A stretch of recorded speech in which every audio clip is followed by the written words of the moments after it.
On l'attendait depuis longtemps, celui-là. Voici le Ford Mustang Mach-E. Bienvenue à Kilowattheure.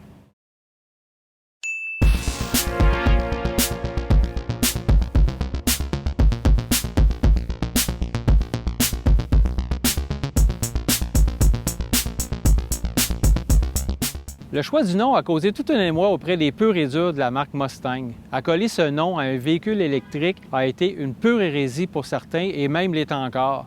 Mais Ford a vraiment voulu marquer un grand coup et placer ses pions sur l'échiquier de la voiture électrique. Comme on l'a déjà vu avec le Volkswagen ID4 ou le Hyundai Ioniq 5, le Mustang Mach-E est un véhicule de taille moyenne mais qui n'a pas trop l'air VUS. Il a l'air plutôt d'une grosse familiale et on l'aime comme ça.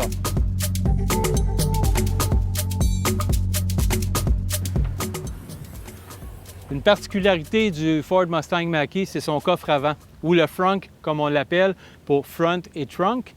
Il peut servir même de glacière. Il y a un trou d'évacuation pour l'eau quand la glace fond. L'autre particularité, c'est les poignées de porte. Donc, c'est un bouton sur lequel on pèse et on tire sur la petite poignée en dessous. C'est pas évident au départ, mais on s'habitue vite. À l'intérieur, il y a de la place suffisamment pour 5 personnes pour être assis très confortablement et 5 adultes. On remarque aussi la finition très à l'américaine auquel Ford nous a habitués avec ses autres VUS comme l'Explorer, le Edge ou l'Escape. Cependant qu'une petite touche originale, on voit un petit tissu qui recouvre les haut-parleurs Bang & Olufsen. Ça amène une petite touche d'originalité. Aussi inspiré grandement par Tesla, le grand écran vertical sur lequel tout se retrouve, tout est contrôlé par cet écran central-là. Et enfin, le gros bouton dans le bas laisse perplexe bien des personnes, notamment mon fils de 18 ans qui dit à quoi ça sert, mais ça sert à monter ou à descendre le volume de la radio.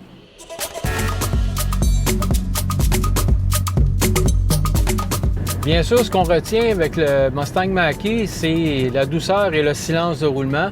On est en mode Whisper qui nous donne ces deux qualités-là, silence et douceur. Si on le change pour le mode Unbridled, qui est un peu le mode sport, écoutez ce qui arrive.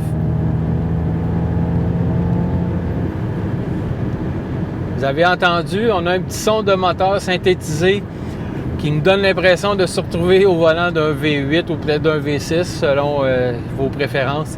Et c'est un peu la particularité, un peu le côté amusant du Mustang Mach-E. L'autonomie prévue pour le Ford Mustang Mach-E se situe entre 355 et 475 km selon si on choisit la batterie de 68 ou de 88 kWh ou aussi si on choisit la propulsion, un moteur électrique en arrière, ou la traction intégrale. Ce véhicule-ci, qui a une batterie de 88 kWh et la traction intégrale avec une batterie pleine charge, nous donne 445 km d'autonomie. De plus, le Ford Mustang Mach-E accepte la recharge rapide sur des bornes de 100, de 150 ou même de 350 kW. On a par contre essayé sur une borne de 150 et le maximum de puissance qu'on avait, c'est 125 kW.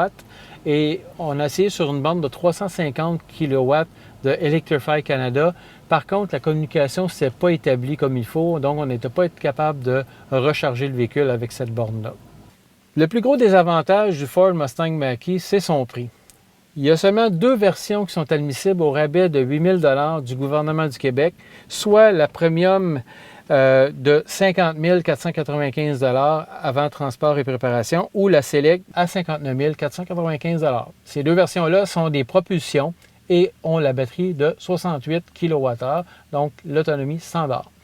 Ce modèle-ci, c'est une version Premium avec la traction intégrale et son prix est de 70 495 $ plus les frais de transport de préparation de 1 900 $. Alors, on espère encore une fois que cette capsule sur le Mustang Mach-E vous a plu et on se dit à la prochaine.